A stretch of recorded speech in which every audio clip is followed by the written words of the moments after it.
Assalamualaikum warahmatullahi wabarakatuh. Bertemu lagi dengan channel Berbagi Ilmu. Kali ini kita mau membahas tentang aturan hukuman untuk koruptor. Nah, aturan hukuman ini dikeluarkan baru saja, mungkin sudah beberapa bulan yang lalu ya, oleh Mahkamah Agung, tepatnya melalui Peraturan Mahkamah Agung nomor 1 tahun 2020. Sempat jadi perdebatan pro dan kontra dengan terbitnya aturan ini. Nah, untuk mengetahui isi dari aturan ini, terus tujuannya untuk apa, kita akan bahas kali ini di channel ini, ya. Nah, mudah-mudahan pembahasan kali ini bisa memberikan kita semua pemahaman, insight, dan juga penambah wawasan. Nah, kita masuk ke aturan permanya. Nah, saya sudah download ya, kebetulan perma nomor 1 tahun 2020. Nah, ini permanya adalah seperti ini. Nah, kita lihat ya, kita gedein dulu. Nah, jadi ini adalah pedoman untuk pemidanaan khusus pasal 2 dan pasal 3.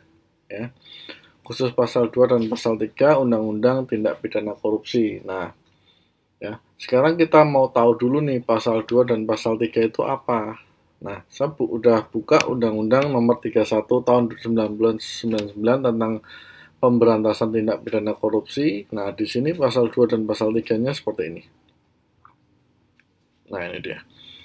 Jadi pasal 2 adalah orang yang secara melawan hukum melakukan perbuatan memperkaya diri sendiri atau orang lain atau korporasi yang dapat ya. Bahasanya dapat merugikan keuangan negara atau perekonomian negara dipidana penjara seumur hidup atau paling singkat 4 tahun dan paling lama 20 tahun, denda paling sedikit 200 juta dan paling banyak 1 miliar. Ya. Dalam hal tindak pidana korupsi sebagaimana ayat 1 dilakukan keadaan tertentu pidana mati dapat dijatuhkan. Oke. Pasal 3-nya kita lihat ya. Setiap orang dengan tujuan menguntungkan diri sendiri atau orang lain atau korporasi menyalahgunakan wewenang. Ya, jadi ada menguntungkan diri, menyalahgunakan wewenang, kesempatan atau sarana yang ada padanya, jadi karena jabatan ini ya, jabatan atau kedudukannya yang dapat merugikan negara atau perekonomian negara dapat dipidana seumur hidup atau pidana paling singkat 1 tahun, paling lama 20 tahun, denda paling sedikit 50 juta dan paling banyak 1 M. Nah, ini adalah 2 delik atau 2 pasal yang dijadikan pembahasan dalam Perma nomor 1 tahun 2020 terkait dengan proses pemidanaannya. Nah, kalau kita lihat ya dari konsiderannya ya, menimbang ya. Jadi saya melihat adalah untuk menghindari disparitas perkara yang memiliki karakter serupa. Nah, artinya MA mungkin melihat ada banyak putusan dari pengadilan tindak pidana korupsi yang hasil putusannya itu berbeda-beda pasti, tetapi sebenarnya jenis atau karakteristik perkaranya itu mirip. Contoh, sama-sama korupsi dana APBN atau APBD senilai katakanlah 1 miliar.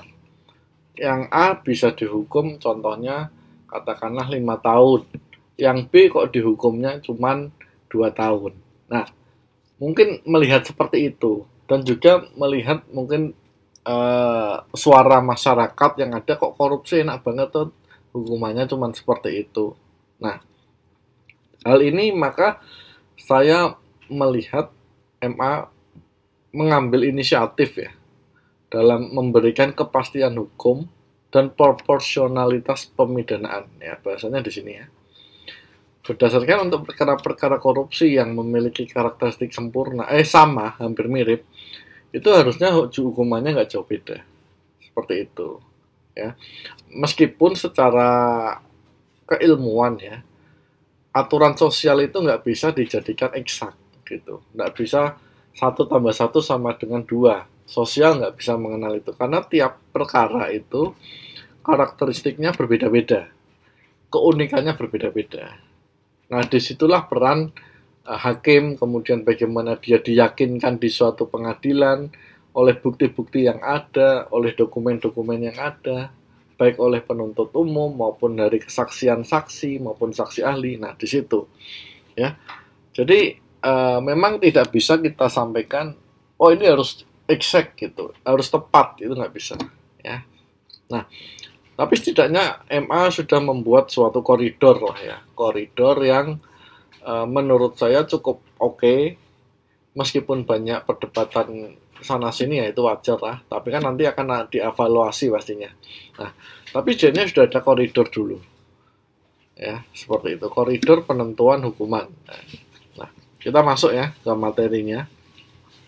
Nah, kalau ini kita skip saja ya, kita kalau untuk apa definisi. Nah ini asasnya nih, ini menarik ya.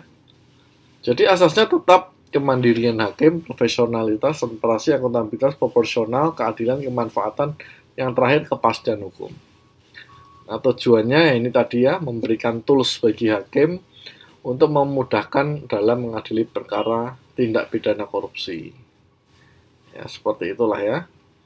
Nah, jadi nanti ada kertas kerjanya. Jadi ada kertas kerjanya, nanti hakimnya mungkin majelis hakim punya pendapat ABC berbeda-beda, nanti tertuang jelas di kertas kerja, dan dari kertas kerja itulah kita bisa menilai hasil putusan sebenarnya ya. Saya lanjut aja penerapan. Nah, di pasal 5 ya, jadi di pasal 5 ini yang perlu juga kita perhatikan, bahwa dalam menentukan berat ringannya pidana, hakim harus mempertimbangkan berurutan, secara berurutan.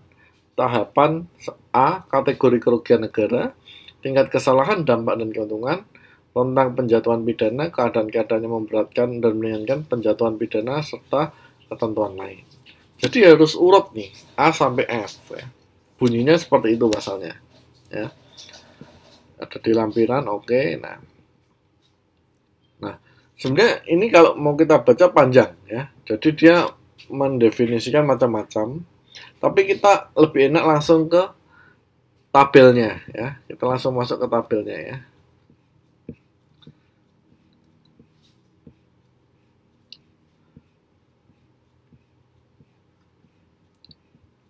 Nah, ini. Jadi seperti ini ya. Tadi ada urutannya kan, mulai dari keuangan negara, terus kemudian ada tingkat kesalahan, dampak keuntungan, kemudian ada rentang penjatuhan pidana, ada faktor pemberat peringan, kemudian ada penjatuhan pidana dan keterangan lain yang terkait. Nah, jadi pertama nanti hakim akan mendapatkan, mungkin ya kalau di bayangan saya adalah kertas kerja seperti ini, tabel. Nah, dia akan ngecek dulu apakah pelanggaran atau deliknya itu pasal 2 atau pasal 3. Ya, kalau pasal 2 dia ikut ini, kalau pasal 3 dia ikut ini. Ya. Nah, tinggal hakim itu nanti akan mencentrang tuh kerugian negaranya berapa. Kalau di atas 100 M berat, tinggal dicentang nih. Nah, oh di bawah 100 M tapi di atas 25 M berat, centang. Jadi simpel. Nah, jadi tinggal nanti dibuktikan di pengadilan kertas kerjanya ada atau tidak dalam putusan, harusnya ada itu. Ya. Begitu pula yang pasal 3 ya, pasal 3 untuk deliknya sama ya. Nah, bedanya di sini adalah kalau di pasal 2 itu ternyata kerugian negara di bawah 200 juta itu tidak ada tuh, tidak dianggap. Ya. Karena kategori ringannya adalah mulai dari 200 juta ke atas. Sedangkan di pasal 3 ada dari 0 sampai dengan 200. Ya. Oke. Nah, ini dari sudah dicentang tadi, nanti hakim akan masuk ke tahap 2. Menentukan tingkat kesalahan, dampak dan keuntungan. Ya. Ini kesalahan sendiri, dampak sendiri, keuntungan sendiri, ya. Nah, ini kan sudah dijelaskan nih, kesalahan tinggi seperti contohnya terdakwa punya peran paling signifikan, memiliki peran sebagai penganjur dan seterusnya. Begitu pula dampaknya tinggi ya ini. Ya. Keuntungannya, nah nilai harta yang diperoleh lebih dari 50% dari kerugian keuangan negara, nilai pengembalian kurang dari 10% dan seterusnya. Kemudian sedang juga ada kategorinya sendiri, kriterianya. Rendah juga ada. Nah, nanti dari situ tinggal dicentang-centang ini sama ya. Indikator nih aspek kesalahan contohnya nih. Nah, punya peran signifikan enggak? Nah, centang-centang. Cuman di sini yang saya bingung sebenarnya adalah jika seorang terdakwa lah ya, terdakwa itu ada perannya di berbagai aspek ya. Di aspek dampak rendah ada, di aspek sedang ada, di aspek tinggi ada. Jadi hampir semua aspek ada. Nah, ternyata MA juga sudah mikirin itu. Kalau semuanya ada, maka yang diambil atau semua aspek itu merata, maka yang diambil adalah yang sedang.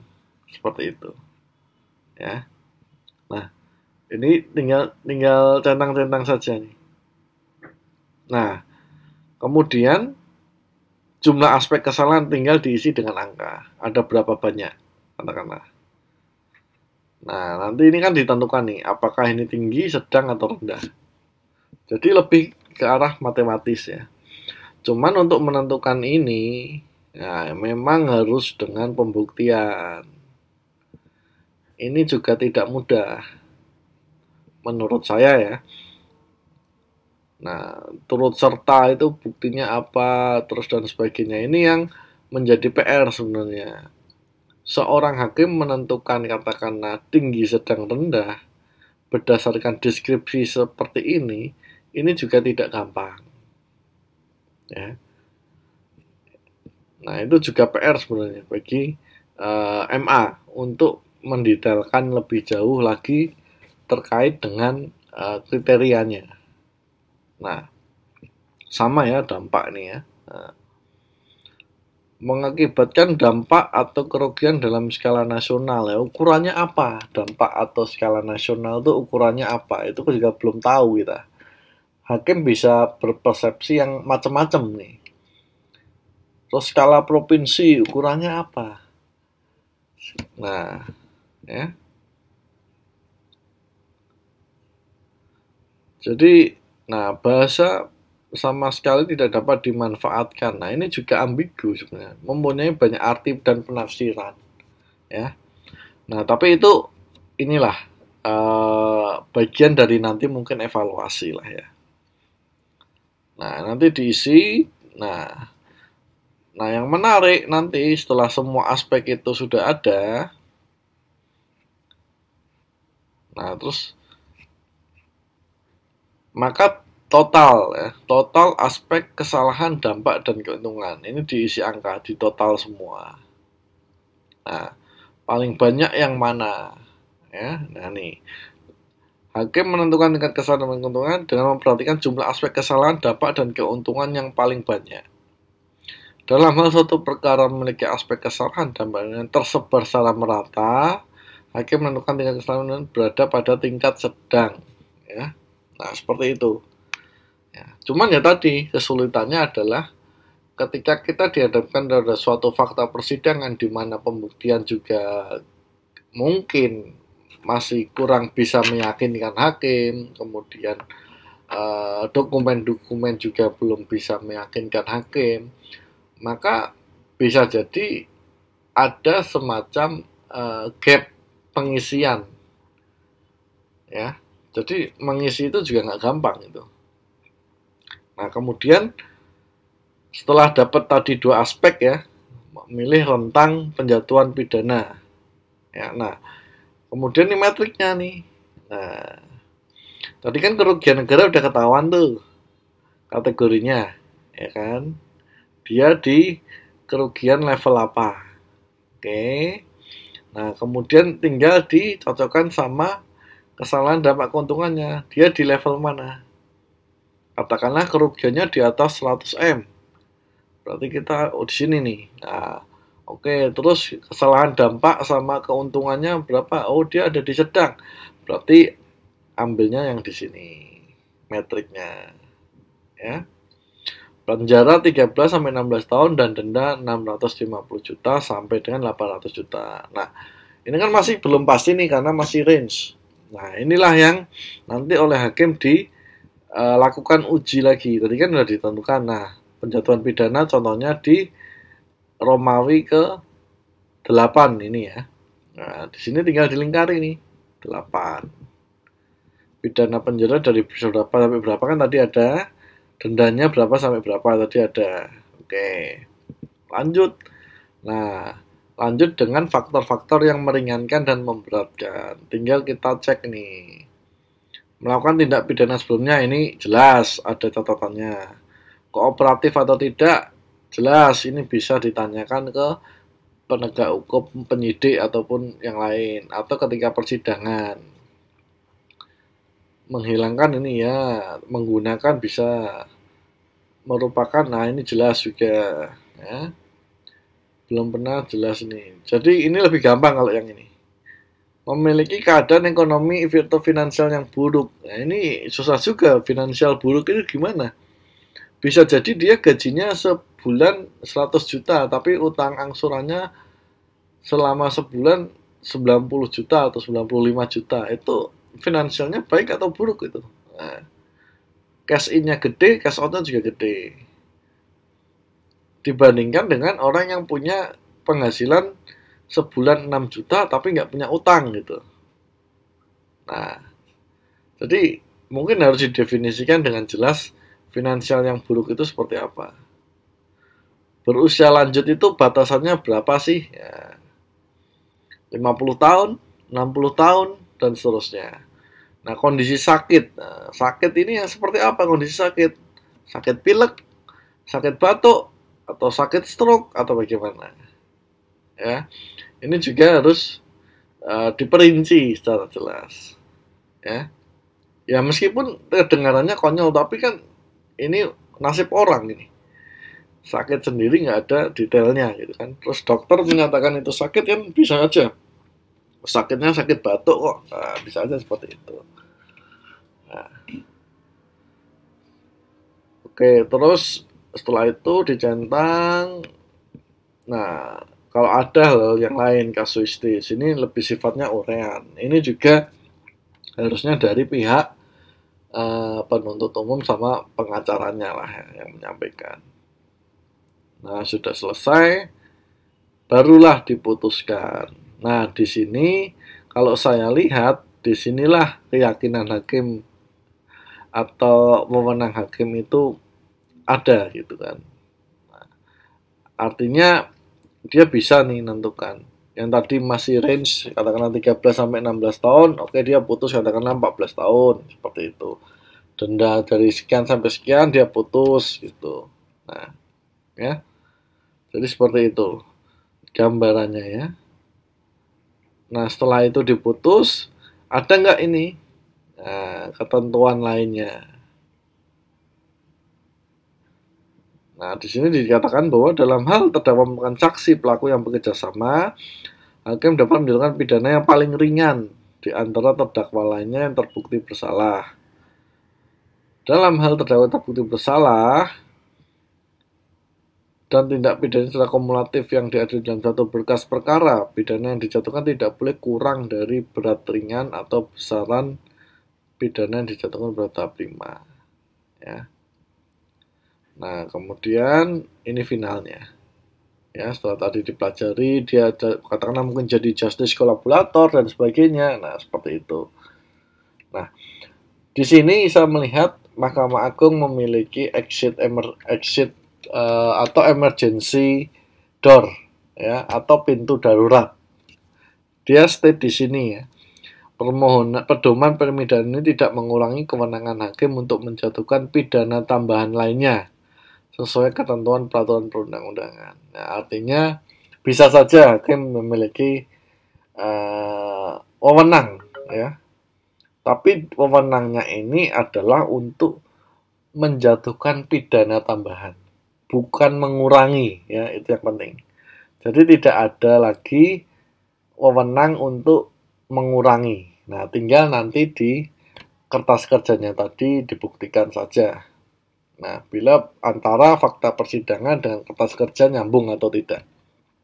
Nah, itu saja mungkin pembahasan terkait Perma nomor 1 tahun 2020. Mudah-mudahan bisa memberikan wawasan atau insight, mudah-mudahan kita semua bisa memahami lah konteks dibuatnya aturan ini sehingga memudahkan para hakim dalam menjatuhkan putusan pidana terutama bagi koruptor ya, sehingga tidak ada lagi disparitas lah ya. Nah, saya harap per 2 tahun atau per 3 tahun aturan ini kembali direview untuk melihat eh, efektivitasnya, kemudian pelaksanaannya di lapangan. Nah, itu saja dari saya. Terima kasih sudah menonton. Assalamualaikum warahmatullahi wabarakatuh.